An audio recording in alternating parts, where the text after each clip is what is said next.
quero convidar você a abrir sua Bíblia em 1 Reis, capítulo 18. E nós vamos refletir nesse capítulo, na verdade. Mas eu quero convidar você a manter a sua Bíblia aberta. Primeiro livro dos Reis, capítulo 18, é dos versos de 1 a 40. Mas eu quero ler inicialmente aqui o versículo 21, para dar um destaque nesse versículo. E esse será o texto da nossa reflexão nesta noite. Versículo 21, 1 Reis 18, diz assim: Elias dirigiu-se ao povo e disse: Até quando vocês vão oscilar entre duas opiniões? Se o Senhor é Deus, sigam-no. Mas se Baal é Deus, sigam-no. O povo, porém, nada respondeu. 1 Reis 18 é o registro de um momento histórico, quando o profeta Elias ele convoca todo o povo de Israel para se encontrar com ele no Monte Carmelo, e ele confronta o povo nesses termos: até quando vocês vão oscilar entre duas opiniões? Aquela versão da Bíblia chamada Nova Versão Transformadora, ela traduziu dizendo assim: até quando ficarão oscilando de um lado para o outro? E aquela versão chamada Nova Almeida Atualizada optou por traduzir assim, pulando de um lado para o outro, né? Eu tenho uma mente muito criativa, né? Então quando eu leio essas expressões, eu fico tentando imaginar aquelas brincadeiras que a gente fazia quando era criança, né? Que você põe uma corda, pula para lá, pula para cá, né? Alguma coisa assim. Mas a pergunta do profeta Elias é: até onde vai isto? Até onde vai isso? O povo de Deus oscilando entre servir a Deus e servir o Deus que naquela época era o Baal, né? Um deus pagão, conhecido como Deus das moscas também. Esse é o ponto central da história aqui contada, o versículo 21. Nós gostamos do final da história, porque no final da história, os profetas subirão, o povo subirá ao Monte Carmelo, ali vai se travar uma grande batalha, e o Elias não só sai vencedor, como os profetas de Baal serão mortos. E a gente gosta, né, desse final da história. Mas quando nós agimos assim, olhando só para o final da história, a gente se coloca como uma plateia de uma batalha épica, como um auditório, né, de um teatro, como apreciadores de um filme, olhando para uma história maravilhosa. Mas quando nós entendemos que o verso 21 é o ponto central de toda essa história, nós nos sentimos tão confrontados como Israel foi confrontado naquele dia lá. Uma narrativa como essa nos coloca de frente com uma pergunta: quem está assentado no trono da nossa vida? Quem que está assentado? Quem está no comando de verdade? Quem é que está nos dirigindo, nos conduzindo? A que orientações nós estamos seguindo? Quem está reinando no nosso coração? Essa é a pergunta que a gente tem que fazer. Quem está comandando? Será que a nossa visão de Deus, ou mesmo as nossas práticas, chamadas práticas religiosas, elas não estão contaminadas por uma noção muito utilitária daquilo que é sagrado? Isto é, Deus é bom para nós enquanto for útil. E por vezes nós nos vemos assim. Nós achamos Deus é bom enquanto Ele é útil para nós. Deus é buscado, Ele é adorado, enquanto a presença dEle responde às nossas necessidades. E quando essa presença dEle agrega, soma à nossa vida algum tipo de satisfação pessoal. Parece delicado, parece complicado, mas até que ponto nós entendemos que nós existimos para Deus? E não é Ele, Deus, que existe para nós. Nós estamos hoje corrompidos por uma devoção humanista. onde o homem é o centro da fé. Nós falamos em Deus.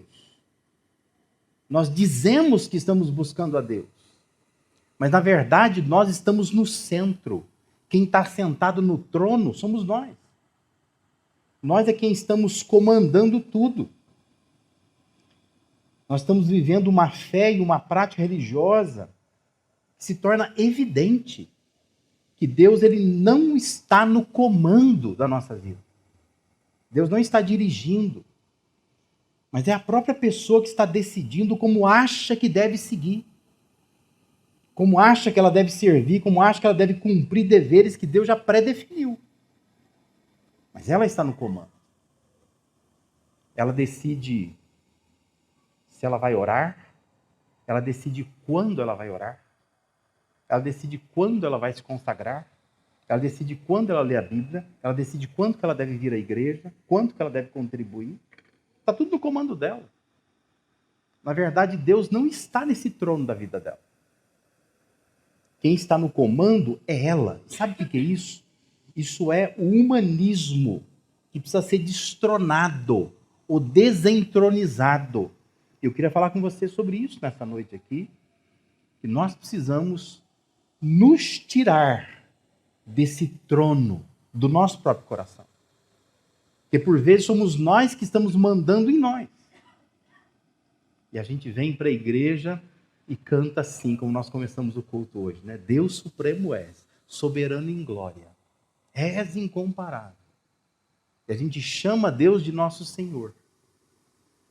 Mas parece ser só uma conveniência respeitosa.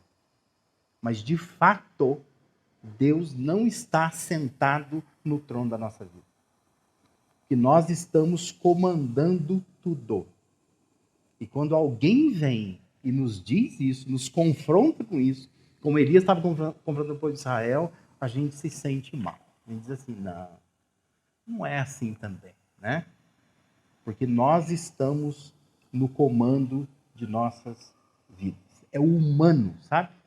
O humano que vai ocupando o espaço que o divino deveria ocupar na nossa vida. E por isso é fundamental uma reflexão que produza percepção e, mais que isso, que produza uma ação em direção a uma mudança. O verso 21 diz que o Elias, ele confrontou o povo nesses termos. O que o povo fez? Diz que o povo se calou. Calou. Ninguém tinha nada para dizer. Nenhuma resposta a dar. Entenda o que estava acontecendo ali, nesse cenário. O versículo 1 do capítulo 18 nos informa que o tempo previsto por Elias para a seca na terra estava terminando já, estava chegando ao fim. Porque o Elias ele tinha já anunciado, olha, por 3 anos e meio não vai chover. E Tiago depois vai nos informar lá no Novo Testamento, dizendo que ele falou que não ia chover e não choveu. Ele teve que orar depois para poder voltar a chover. Aí o versículo 2, ele traz a informação de que a fome era extrema em Samaria. Lembrando que nesta época o reino era dividido. E aqui nós estamos falando do reino do norte, de Israel, no qual a capital era Samaria, né? E tinha o reino do sul, que era Judá, que a capital era Jerusalém. E Acabe, então, ele é o rei do reino do norte. E o Elias está no reino do norte. E o Elias profetizou uma grande seca. E já fazem quase 3 anos e meio que não chove. E o texto nos informa que o rei Acabe procurou Elias por todo canto desse reino. Ele não acha o Elias. Ele fez alguns lugares jurar. Vocês juram que o Elias não esteve aqui? Ele queria muito encontrar o Elias.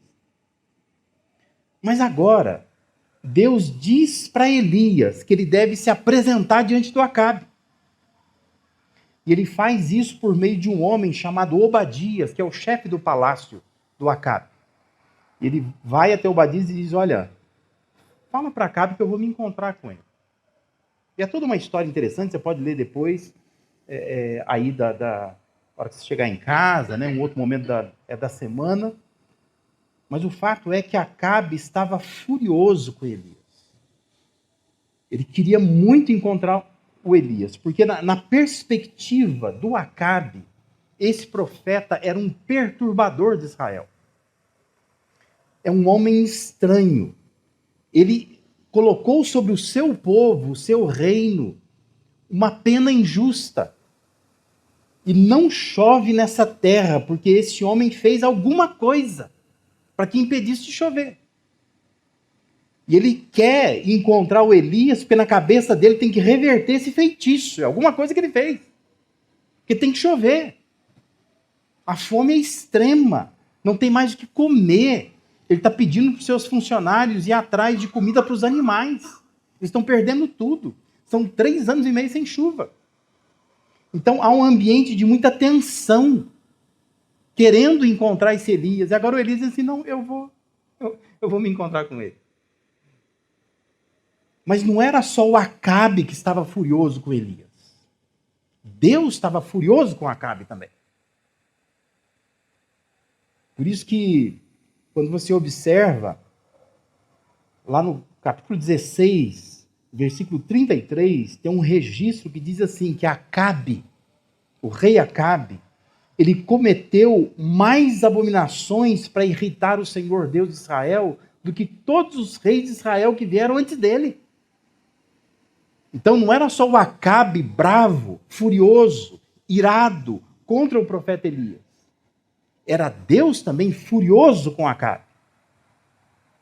Porque pior do que a seca climática, havia uma escassez espiritual que o povo de Israel entrou por causa do Acabe. As abominações que o Acabe cometeu. Por isso, para Elias, não bastava que o povo se calasse. Não resolvia o povo ficar quieto. Era preciso que o povo se convertesse, que o povo mudasse. Ele não queria só fazer um discurso diante do povo, o povo não tem que responder. Vamos embora para casa. Tá vendo? Ficou de boca fechada, vocês não tem o que falar. E pronto. Não! O que o Elias quer é que esse povo se converta, que esse povo volte para Deus, que vença o que Acabe fez, onde o Acabe o levou. Porque, por aquele tempo, Israel atravessava um deserto espiritual tão grande. Israel estava tão distanciado de Deus que acabou cultivando uma fé humanista. Uma fé centrada no humano, onde saciar o desejo humano era mais importante que o poder divino. E o que acontece depois do encontro entre Acabe e Elias é positivamente espantoso. E nos ajuda a responder como fugir de uma fé humanista. Ele diz assim, olha, antes de você me matar, eu tenho uma proposta para você. O poder que você tem do cetro real, eu quero que você convoque o povo de Israel para que vá se encontrar comigo no Carmelo. Porque provavelmente a conversa deve ter sido assim, ó, cara, você fez um feitiço, você desfaz esse negócio. Porque precisa chover nessa terra. Não dá mais. Olha, o tempo que já passou. Ele diz assim, tá bom, eu vou fazer isso. Se você ler o texto, você vai ver que ele vai fazer isso depois. Ele vai dizer para o Acabe, corre que vai chover. Mas antes disso, eu falei assim, ó, vamos marcar um encontro no Carmelo? Só que eu quero que você, como rei, poder do cetro real, você convoque todo Israel para ir para o Carmelo. Só que eu quero que você chame também os 450 profetas de Baal. E mais os 450 profetas de Azerá. E nós vamos nos encontrar lá. O Acabe topou. Ele diz assim, então nós vamos fazer um encontro. Vamos promover esse evento aí. E depois do evento, espero que chova. Né? E com isso, então, observando toda essa história, que, como eu disse, é uma batalha épica que vai acontecer, eu queria conversar com você sobre esses 3 pilares que nós precisamos preservar na nossa vida para que nós não entremos numa fé puramente humanista e assim a gente consiga destronar ou desentronizar esse humanismo que vai se instalando no meio de nós, ou no meio da fé evangélica no Brasil, e nós precisamos lutar contra isso. O primeiro pilar que a gente precisa preservar é o pilar do anseio. Anseio. Sabe o que é anseio? Já vomitou? Anseio é aquilo que vem antes do vômito, né? É a ânsia, né? Quando você não consegue segurar. De onde vem a nossa palavra ansiedade também, né? Então, esse impulso que se tem. Nunca perca esse anseio, esse desejo, não de vomitar, mas o desejo de buscar a Deus, de ver Deus manifesto nessa terra. O povo veio ao Carmelo atendendo aquela convocação de Acabe, e a proposta de Elias agora ao povo é a seguinte, está aí no versículo 23 e 24, ele diz assim: tragam agora 2 novilhos, eles, os profetas de Baal, que escolham para si um dos novilhos, e cortando em pedaços o ponham sobre a lenha, porém não ponham fogo. Eu prepararei o outro novilho, o porei sobre a lenha, mas não porei fogo. Então eles invocarão o nome do seu Deus, e eu invocarei o nome do Senhor. E há de ser que o Deus que responder com fogo, esse é que é Deus. E todo o povo respondeu. É uma boa proposta. É uma boa proposta, né? Então a questão é, Elias reúne o povo ali e diz assim, olha, vocês estão pulando para lá e para cá. Vocês não sabem, na verdade, se Deus é o Deus verdadeiro ou se Baal é o Deus verdadeiro. Então nós vamos fazer o seguinte, eles não são profetas de Baal, é 450, porque ele convoca para isso os profetas de Baal. É 450 contra 1. Então, de um lado, eles 450 vão pegar um novilho, parte no meio, prepara lá, põe a lenha e coloca em cima lá. Mas não põe fogo, ele diz. Todo mundo aí, ó, guarda isqueiro, guarda fósforo, não pode ter fogo por aqui. Porque eles têm que clamar a Baal e Baal tem que mandar fogo do céu. Se isso acontecer, Baal é Deus. Agora, eu vou fazer a minha parte também. Eu vou montar aqui também o meu sacrifício, vou cortar no meio, tal, novilho, e vou colocar aqui. E não vou usar fósforo também. E não vou botar fogo. Eu vou clamar a Deus. E se Deus responder com fogo, então Deus é Deus. Você fala assim, parece justo, né? Vamos fazer isso aí. Todo mundo sentou, pegou um banquinho, pegou uma pedra, falou, opa, o negócio hoje vai ser legal. Mas Elias, ele tinha um anseio por ver Deus se manifestando na vida daquele povo. Elias não estava brincando. Ele não estava criando uma cena. Elias sabia, tinha convicção, Deus vai se manifestar. Ele estava tomado por essa convicção. Mas o desejo, a ânsia dele, é que esse povo que está atrás de Baal, está vivendo uma fé humanista, atendendo um desejo humano, esse povo veja a presença de Deus aqui. Ele tem ânsia por isso. Ele tenta resgatar no povo isso. Sabe qual é o nosso problema? Falta-nos esse anseio pela presença de Deus. Porque nós achamos, nós até pensamos que Deus nem quer se manifestar a nós mais. Então a gente fica tentando resolver tudo do nosso jeito, na nossa força, na nossa maneira. E nós nos esquecemos de que Deus, Ele quer se manifestar. Deus quer se fazer presente.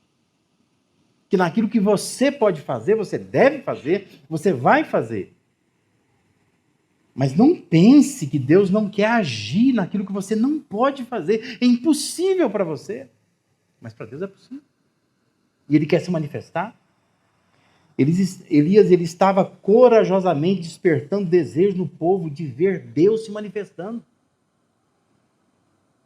Ele diz assim, não ponham fogo. Mas não ponham fogo. Ele enfatiza isso. Por quê? Porque ter fogo na hora é solução humana. Eu não quero fogo. Não é assim, olha, vamos botar fogo. Se o fogo pegar, né? Vamos dar uma ajudinha. A gente vai pôr fogo. Se o fogo pegar, Deus é Deus. Se o fogo não pegar, Deus não é Deus. Podia fazer assim, não podia? Eu falei assim, não, eu não quero fogo. Esse fogo virá de Deus. De Deus. Eu não vou ajudar em nada. Eu não quero ajudar em nada. Porque isso é solução humana. É você tentar colaborar com uma coisa que Deus pode fazer. E Deus quer fazer. Deus quer se manifestar. Ele cria num Deus que se manifesta para cumprir os seus propósitos. E Elias, ele não estava crendo num Deus útil para satisfazer os nossos desejos, para alimentar os nossos caprichos particulares. Por isso ele desperta esse anseio no povo. Vejam como Deus pode trazer solução. Lembra o contexto. Eles estão há quase 4 anos sem chuva. Há uma extrema fome na terra. Eu imagino que aquele povo devia olhar para aquele novilho e pensar assim, se descer fogo e soltar aquele cheirinho de churrasco, nós vamos cair matando em cima desse negócio. Eles estão com fome. Eles estão passando necessidade.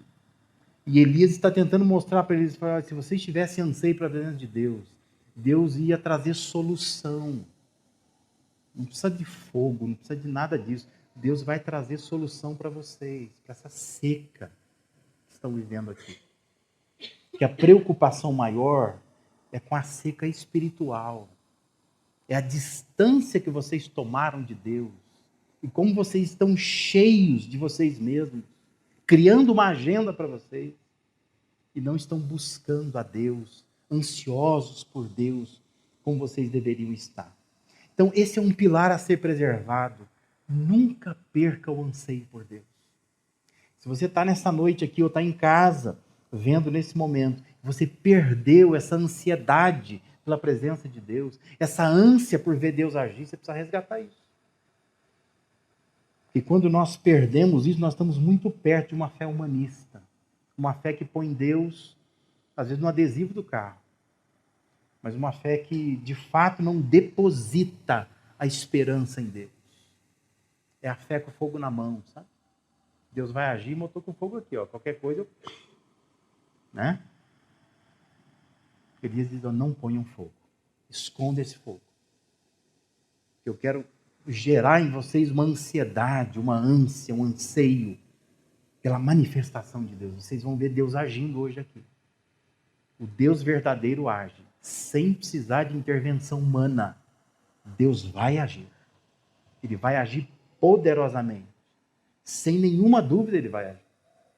E Elias queria despertar no povo esse anseio.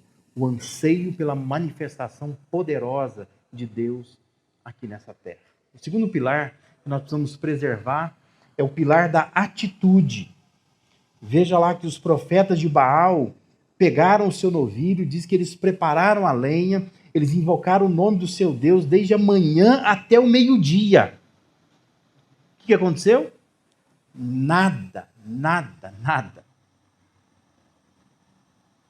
Diz lá o versículo 26, que não se ouviu nenhuma voz, não houve quem respondesse.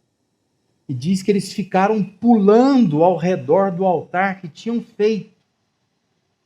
Eles até inovaram, até tentaram uma coisa diferente. Vamos pular em volta do altar? E o texto vai prosseguir dizendo, versículo 27 e 28, que quando deu meio-dia, o Elias começou a zombar deles. E o Elias dizia para eles, olha, gritem mais alto, porque ele é Deus. Vocês não falam que ele é Deus? Grita mais alto. Pode ser que ele esteja meditando, pode ser que ele esteja atendendo necessidade ou viajando. Talvez ele esteja dormindo, e se vocês gritarem bem alto, ele vai acordar. Diz que eles clamavam em altas vozes, porque a impressão que dá é que eles falam assim, vamos tentar, né? Já que o Elias está falando assim, vamos lá, aumenta o volume aí, vamos gritar mais alto. Diz que eles clamavam em altas vozes, e aí diz que eles se cortavam com facas e com lanças. segundo o costume deles, até ficarem cobertos de sangue. Você imagina a cena? São 450 homens. Eles estão se cortando, eles estão têm um banho de sangue. E nada de fogo. Nada de fogo. A cena, ela é grotescamente um espetáculo humano. Gente pulando, gente gritando, gente se cortando. Isso está acontecendo ali, a céu aberto. E o Elias está olhando e fala assim, gente, ó, faz tempo, né? Sei lá, começou 9 da manhã, já deu meio-dia, e vai. Cadê o fogo? Lembra, seca terrível, sol tá que tá, né? A impressão que dava assim, que pegar fogo hoje tá fácil. Seco do jeito que está, a lenha devia estar seca, esturricando, como a gente diz. Nada de fogo. Aí, versículo 29 diz que, passado o meio-dia, eles profetizaram até a hora do sacrifício da tarde. Porém, não houve voz, não houve resposta, não houve atenção alguma. Por quê? Porque eles estão falando para eles mesmos, não existe Baal, não tem Baal não existe. Ele não pode responder, ele não tem poder para isso, ele não consegue mandar fogo do céu. É uma fé humanista, uma fé deles. E essa fé humanista não deu certo. O que o Elias fez? E aqui eu quero chamar a sua atenção para a atitude do Elias. Versículo 30 a 35 diz assim: Então Elias disse a todo o povo: aproximem-se de mim. E todo o povo se aproximou dele. Olha a atitude de Elias. Diz assim: Elias restaurou o altar do Senhor que estava em ruínas. Pegou 12 pedras, segundo o número das tribos dos filhos de Jacó, a quem tinha vindo a palavra do Senhor, dizendo: o seu nome será Israel. Com aquelas pedras, ele edificou o altar em nome do Senhor. Ao redor dele, ele fez uma vala, capaz de conter 2 medidas de sementes. E então armou a lenha, cortou o novilho em pedaços e os pôs sobre a lenha. Então disse, olha a inovação de Elias: encham 4 cântaros com água e derramem sobre o holocausto. Eu vou deixar a coisa mais difícil. Pode molhar a lenha, pode molhar o holocausto. Põe a água aí. E diz que eles fizeram isso. E aí, diz ainda, façam isso outra vez. E eles fizeram. E disse mais, façam isso pela 3ª vez. E eles fizeram. Até o ponto, diz que a água escorria do altar e enchia também aquela vala em volta. Você consegue imaginar a cena? Pedras, no meio, 12 pedras, um altar do Senhor que ninguém mais usava, tipo igreja fechada, ninguém mais usa, porque eles abandonaram o culto ao Senhor, agora eles fazem culto a Baal. Elias vai lá e diz assim: ó, vamos restaurar esse altar que vocês abandonaram. Nós vamos pegar as mesmas pedras antigas e arrumou direitinho. Bota o animal em cima, bota a lenha. Pode botar água. Fez uma espécie de vala em volta. Aí fica aquele trem no meio. E aí em volta uma espécie de um pequeno rio, um córrego. Se você é criativo como eu, você deve estar imaginando. O povo dizia assim: vamos embora. Bora, não vamos perder o Jornal Nacional. Porque assim, desde manhã nós estamos aqui, debaixo desse sol, 450 profetas. Os caras já pularam, já dançaram, já se cortaram. Aconteceu nada. Estava tudo seco. Você imagina que agora vai acontecer alguma coisa? Elias está doido, o sol na cabeça do cara. Não vai pegar fogo, não se pega fogo numa coisa molhada. Sabe o que Elias fez? Ele eliminou todos os fatores humanos da cena. Ele eliminou. Aqui não vai ter nada humano. Se puder dificultar, eu vou dificultar. Porque se Deus é Deus, ele vai fazer. Ele se concentrou em algumas atitudes. Elias fez algo aparentemente simples. Diz que ele restaurou o altar do Senhor. O Monte Carmelo era o lugar que o pessoal ia adorar a Deus, mas eles não iam mais. Por isso que ele chamou eles lá. Ó, estou chamando vocês na igreja fechada. No culto que vocês não vêm mais. Diante das pedras que estão espalhadas pelo chão aqui, que vocês abandonaram o Senhor. E Elias vai lá e ele refaz tudo isso. Com aquele gesto, Elias estava dizendo ao povo, Deus merece algo melhor do que esse altar em ruínas. Vamos construir um altar para o Senhor. Deus não merece esse negócio todo espalhado desse jeito que é. Mas também, Elias estava sinalizando que recuperar algumas práticas antigas é o caminho para solucionar muitas coisas na vida. Pensa comigo. Onde está a sua Bíblia? Por onde anda a sua Bíblia? Onde ela fica durante a semana inteira? Quantas vezes na semana você lê a sua Bíblia? Onde se encontra aquele caderninho de oração que você já teve? Por onde ele está? Aquele mural de oração que você cultivava, que você gostava. Você tinha foto minha lá até. Você orava por mim. Por onde anda? Reformou a casa. Ficou mais bonito o negócio. A parede ficou cor diferente. Já não ornou mais, como dizia minha mãe. Arrancou o mural de oração de lá. Onde foi esquecido aquele livro que você se empenhava em sempre ler? Cadê ele? Onde ficou aquela disposição que você já teve para participar do maior número possível de atividades da igreja? Cadê ela, né? Aonde foi aquela disposição? Por que você anda tão sem vontade de testemunhar de Jesus como você já teve vontade antigamente? Percebe? O altar do Senhor em ruínas.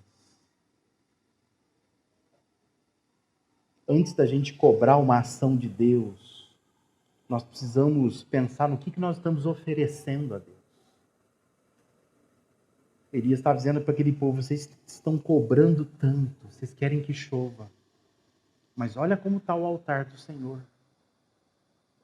Ruínas, ruínas.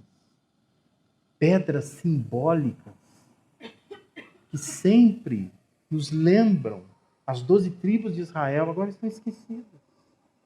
Não dão valor mais.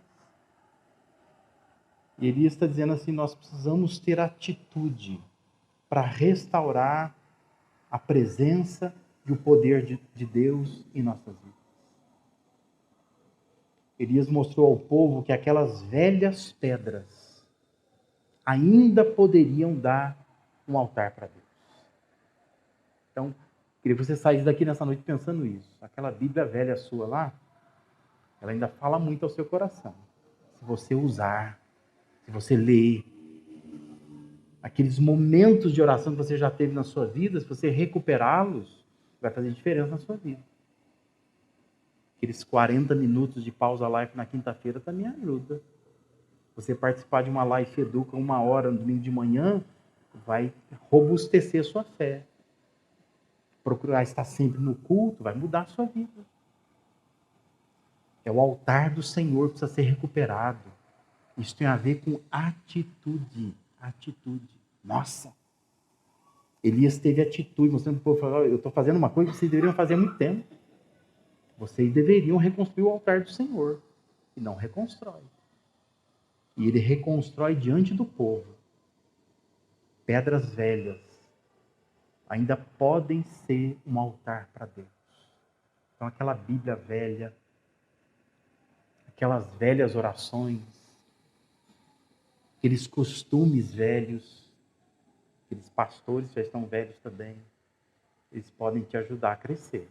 É o altar do Senhor sendo recuperado na sua vida. Você precisa aprender isso. É a sua atitude que te ajuda a vencer essa fé humanista. A parar de querer só o seu desejo cumprido, mas pensar qual é a vontade de Deus para mim. Eu tenho anseio pela presença de Deus, eu tenho atitude. Eu vou pegar as velhas pedras e eu vou construir um altar para Deus na minha vida, no meu coração. E o terceiro pilar que nós precisamos refletir nessa noite aqui é o pilar da adoração. Interessante que o Elias ele não se bate, o Elias não se corta, o Elias não grita, o Elias não se banha de sangue, mas o Elias faz o quê? Ele adora a Deus. Ele adora. Ele só faz isso. Versículo 36 e 37 dizem assim: quando chegou a hora do sacrifício da tarde, o profeta Elias se aproximou do altar e disse: ó Senhor Deus de Abraão, de Isaque e de Israel, que hoje se fique sabendo que tu és Deus em Israel e que eu sou o teu servo e que segundo a tua palavra fiz todas essas coisas. Responde-me, Senhor, responde-me. Para quê? Para satisfazer um desejo humano? Não, ele diz assim: para que este povo saiba que tu, Senhor, és Deus e que fizeste o coração deles voltar para ti. Observou? Nada centralizado no homem, mas a busca maior pela exaltação do nome de Deus. Por exemplo, Deus, eu estou fazendo isso aqui para que o teu nome seja glorificado, o teu nome seja exaltado. Isto é adoração. Adoração é manter Deus no lugar onde ele sempre deve estar. Deus tem que ser exaltado, soberano, no controle de tudo, no trono da nossa vida. Quando a gente fala assim, eu vou adorar a Deus, é manter Deus lá onde ele tem que ficar mesmo. É quando eu me coloco submisso a Deus. E eu digo para Deus, Deus, o Senhor é um Deus soberano, o Senhor é um Deus supremo. O Senhor manda na minha vida, o Senhor diz o que eu tenho que fazer. Então eu fujo de uma fé humanista e eu passo a entender o que é uma fé bíblica. O que Deus espera de mim, de fato. É preservar a certeza dentro do nosso coração de que a Ele pertence toda a glória. Não é para que eu seja glorificado, você seja glorificado, para que Deus seja exaltado na nossa vida. Quem é Deus de verdade? Era isso que Elias queria mostrar. Quero mostrar quem é Deus, o que Deus é capaz de fazer. E aí então o versículo 38 a 40 é aquele momento maravilhoso, né? Diz assim: então caiu fogo do Senhor e consumiu o holocausto, a lenha, as pedras, a terra, e ainda lambeu a água que estava na vala. Quando o povo viu isso, todos se prostraram com o rosto em terra e disseram: o Senhor é Deus, só o Senhor é Deus. Então Elias disse: prendam os profetas de Baal, que nenhum deles escape. Eles o prenderam e Elias os fez descer até o ribeiro de Quizon e ali os matou. Deu fim a quem estava levando o povo para longe de Deus, né? A não servir a Deus. Ao fim de tudo, o que importa é que as pessoas reconheçam Deus em nós. Isso que importa. Ele será glorificado, ainda que a nossa vida não seja melhorada. Você consegue compreender? Que quando você só quer que a sua vida seja melhorada, isso é fé humanista. Mas quando você diz assim: Deus, eu quero que teu nome seja glorificado. E se o seu nome vai ser glorificado, ainda que a minha vida não seja melhorada, eu estou feliz. Porque o importante é que Deus está sendo visto em mim.